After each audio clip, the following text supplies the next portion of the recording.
బహుజన విప్లవ వీరుడు సర్దార్ సర్వాయి పాపన్న జయంతి ఉత్సవాలు హైదరాబాద్ గాంధీ భవన్లో ఘనంగా నిర్వహించారు. టీపీసీసీ చీఫ్ రేవంత్ రెడ్డి సర్వాయి పాపన్న చిత్రపటానికి పూలమాల వేసి నివాళి ఘటించారు.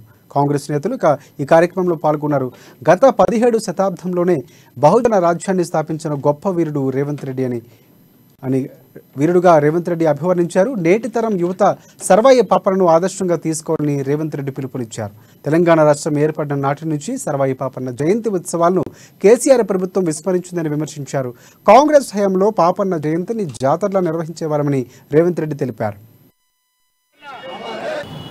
300 సంవత్సరాల పైననే పిలాషాపూర్ గ్రామంలో సామాన్య గీత కార్మికుడుగా కళ్ళు గీసే కుటుంబంలో పెట్టి బహుజనులను ఏకం చేసి భువనగిరి కిల్లాను ఆక్రమించి వరంగల్ కిల్లా 30 కిలోలను చేసి మొఘలు సామ్రాజ్యానికి ఎదురొడ్డి అప్పుడున్న దొరలు, జమీందారులు, భూస్వాములకు వ్యతిరేకంగా బడుగు బలహీన వర్గాలను ఏకం చేసి గోల్కొండ కిల్లాని 7 నెలల వరకు పాలించిన మహాత్ముడు సర్వాయి సర్దార్ పాపన్న యొక్క జయంతి ఉత్సవాలని ఇవాళ జరుపుకుంటూ వారిని స్ఫూర్తిగా తీసుకుంటూ ప్రస్తుతం తెలంగాణ రాష్ట్రంలో ఏ విధంగా కుల వృత్తులని ఈ బడుగు బలహీన వర్గాలకి వాటిని ఆధారంగా చేస్తూ రాజ్యాధికార